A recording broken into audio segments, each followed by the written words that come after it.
నమస్కారం. వార్తా విశ్లేషణ కార్యక్రమం లైవ్ షోకి స్వాగతం. ముందుగా ఈ రోజు విశ్లేషణ. ఈనాడు ఉగ్రవాద నిరోధక వ్యవస్థ ఏర్పాటుపై కేంద్రం వెనక్కి తగ్గింది. కాంగ్రెసేతర ముఖ్యమంత్రులంతా దీన్ని వ్యతిరేకించారు. త్వరలో ఉపాధ్యాయ నియామక ప్రవేశాల నిర్వహణకు సంబంధించి నిర్వాహక మండలిని ఏర్పాటు చేయాలని విద్యాశాఖ ప్రతిపాదించింది.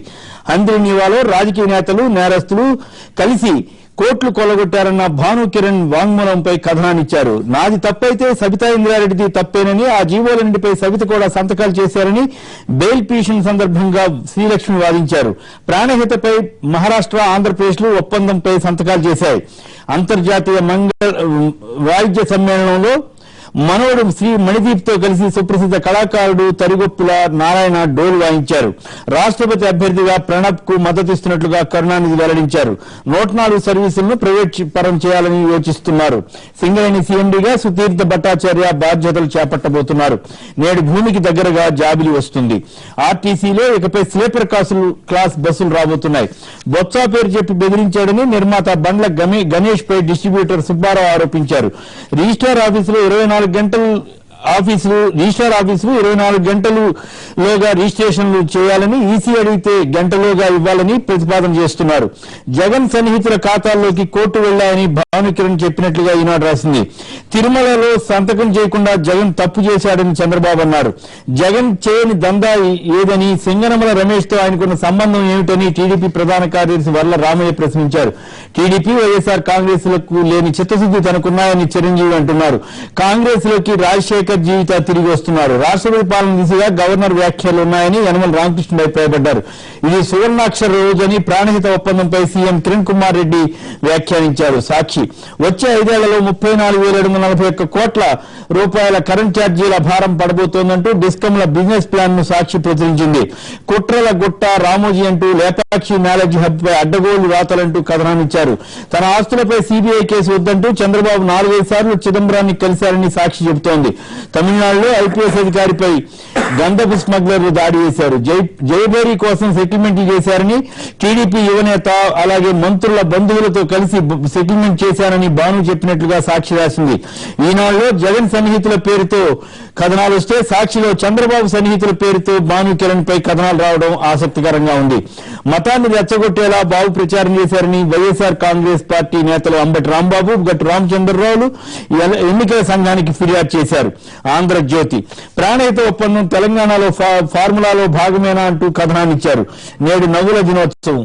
నేడు మోహన్ బాబుకు నెల్లూరులో నట వాచస్పతి బిరుదును ప్రదానం చేస్తున్నారు. నమస్తే తెలంగాణ. ఇసుక కొరతతో ఇల్లు గుళ్ళవుతోందంటూ ప్రభుత్వ పథకాలకు తీవ్ర విఘాతం ఏర్పడుతోందని, జలయజ్ఞం పనులు ఆగిపోయాయంటూ రాశారు. భాను దందాలతో జగన్ కు లింక్ అంటూ జగన్ సన్నిహితుడికి 9 కోట్లు ఇచ్చినట్లు భాను వెల్లడించినట్లుగా కూడా రాశారు. ఆంధ్రప్రభ ప్రభుత్వ భూపంజారాలకు అధికారులు భయపడుతున్నారని, బందర్ జీవోకు కూడా గ్రహణం పట్టే అవకాశం ఉందని రాశారు. 2014లో తామే అధికారంలోకి వస్తామని సీఎం ధీమా వ్యక్తం చేశారు. హంద్రీనీవా టెండర్లలో భాను కిరణ్ అక్రమాలకు పాల్పడినందున ఆనాటి మంత్రి ఇరిగేషన్ మంత్రి పొన్నాల రాజీనామా చేయాలని వర్ల రామయ్య డిమాండ్ చేయగా, ఆనాటి టెండర్లలో భాను ప్రమేయం ఉందని రుజువు కావాల్సి ఉందని పొన్నాల అన్నారు. వార్త చిదంబరం కేసు ఆసరాగా ఐఏఎస్ల ప్రాసిక్యూషన్ కు అనుమతి నిరాకరించే అవకాశంపై రాష్ట్ర ప్రభుత్వం పరిశీలన చేస్తోంది. ప్రాణహిత ఒప్పందంతో తెలంగాణ మంత్రులు సంతోషం వ్యక్తం చేస్తున్నారు. సూర్య కాంగ్రెస్ కు ప్రాణహిత ఒప్పందంతో తెలంగాణలో ధైర్యం వచ్చిందని, టీ కాంగ్రెస్ ఎంపీలు కూడా హర్షం వ్యక్తం చేస్తున్నారని రాశారు. జీవిత రాజశేఖర్ల చేరికతో కాంగ్రెస్ లో చిరంజీవికి కిరణ్ చెక్ పెట్టారని కథనాన్నిచ్చారు.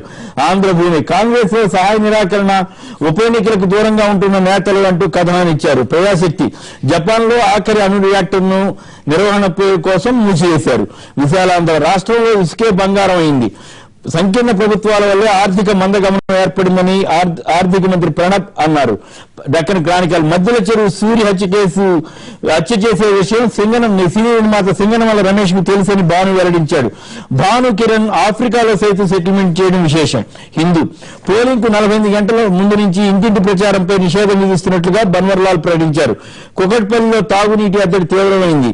మొద్దుసీనకు ₹1 కోటి చెల్లించారని భాను వెల్లడించాడు. టైమ్స్ ఆఫ్ ఇండియా తెలంగాణ ప్రత్యేక రాష్ట్ర డిమాండ్ను తగ్గించేందుకు గాను కేంద్రం ప్రాణహిత ఒప్పందానికి చొరవ తీసుకుందని టైమ్స్ విశ్లేషించింది. తెలంగాణ ప్యాకేజీలో ఇదొక భాగంగా గుర్తిస్తున్నారు. ఇండియన్ ఎక్స్ప్రెస్ ఇన్ఫోసిస్ నారాయణమూర్తికి జేఎన్టీయూ డాక్టరేట్ ప్రదానం చేస్తోంది.